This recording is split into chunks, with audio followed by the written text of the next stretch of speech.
and welcome to MCCT's Actor Profiles, where we discuss our upcoming plays and interview the people involved. I'm Kenny Hertling, and Eric Sater will be joining me shortly. He plays the character Guy in the comedy Check Please by Jonathan Rand. Check Please follows a series of blind dates that just couldn't get any worse until they do. Now, Check Please will be performed online Saturday, May 29th and Sunday, May 30th. You can get tickets at www.mcct.org. Now, here's Eric Sater. Hey, Eric, thanks for joining us today. I know you were told this was going to be your dream date, but I hope you will still stick it out with me through this interview so that the audience gets to know you a little bit better. Thanks, Kenny. I was wondering if I was in the right place, but good to be here. Good to be here. You certainly are. Now, all right, so we would like to ask some questions to help our audience get to know you, the actor, Eric, just a little bit better before the show goes up.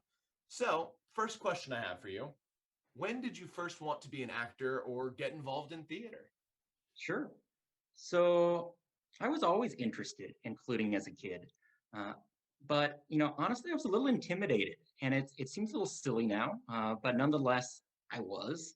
So I had even done forensics in high school. I had done some workshops through community theater, but I hadn't really done a full-blown production until undergrad.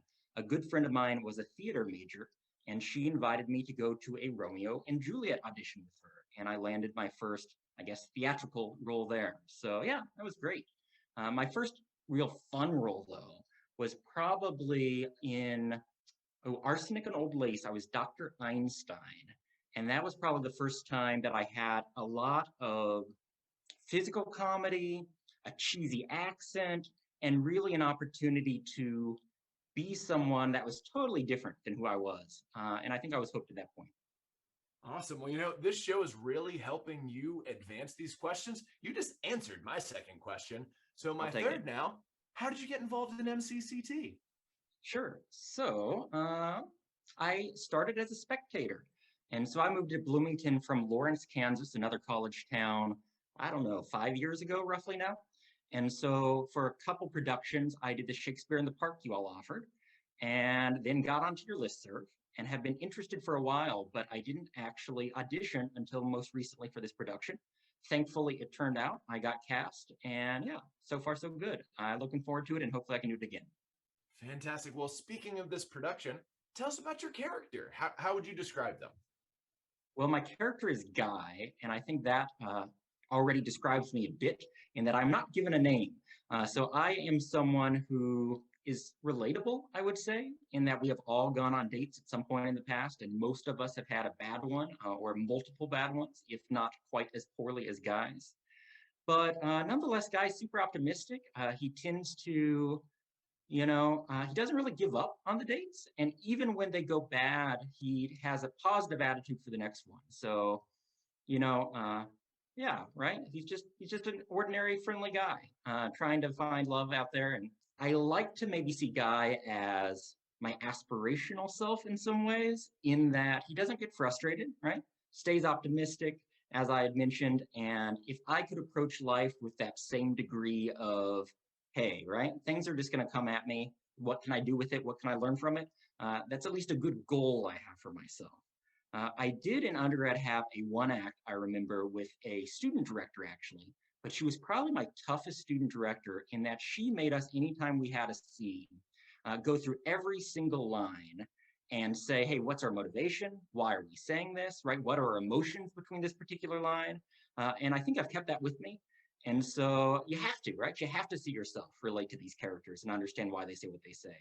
So at least, that's a goal, both him as an aspirational character and hopefully me as an actor trying to relate to the best degree I can. Awesome. Well, again, you are really nailing these first dates kind of thing. You are turning right in relatability, relating to others. We're in the age of COVID and social distancing right now. What has been the hardest part about producing theater in general and relating to others during this time? Sure.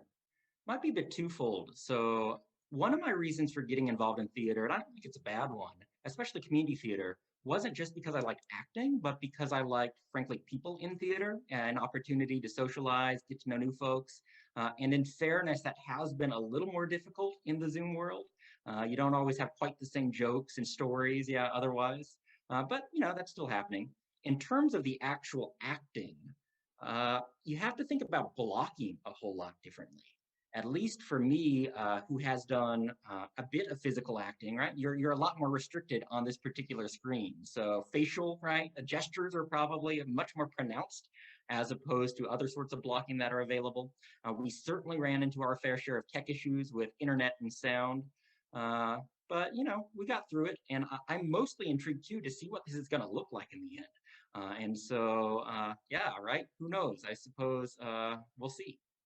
So, what do you do when you're not rehearsing or memorizing shows? You got it. Unfortunately, Kenny, I do have to work. And so my working job right now is over at IU.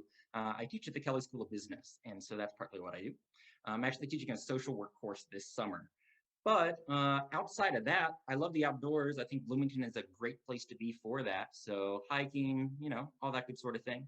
Once the pandemic is over, I certainly love live kind of cultural events, both theater and right festivals, whatever else is going on. So looking forward to lots of newness returning soon. Comedy Attic, that was fun too. I probably shouldn't plug a particular business locally, but I do miss live comedy also. So looking forward to going back to there soon. Good. Well, I'm glad to hear that. Well, that's it for the questions, with the exception of why Uh-oh. should audiences come see the show? It's a feel good show, right? And there are some productions out there that are super existential, and maybe for a few folks this might be. But in fairness, I think it's just going to be a fun, right? A fun lot of laughs, seeing a lot of people having a good time. And I think the audience will have a good time along with us. Awesome. Well, Eric, the only way the audience can have a good time along with us is if you tell them when the show dates are. So why don't you sign us off? Hey, you got it. Come see us at Check Please, Saturday, May 29th and Sunday, May 30th. I'll be there, and a lot of bad dates. All right, folks, thank you all for joining us. Have a wonderful afternoon, day, evening, whatever it is to you. And thank you for tuning in to the Actor Profiles.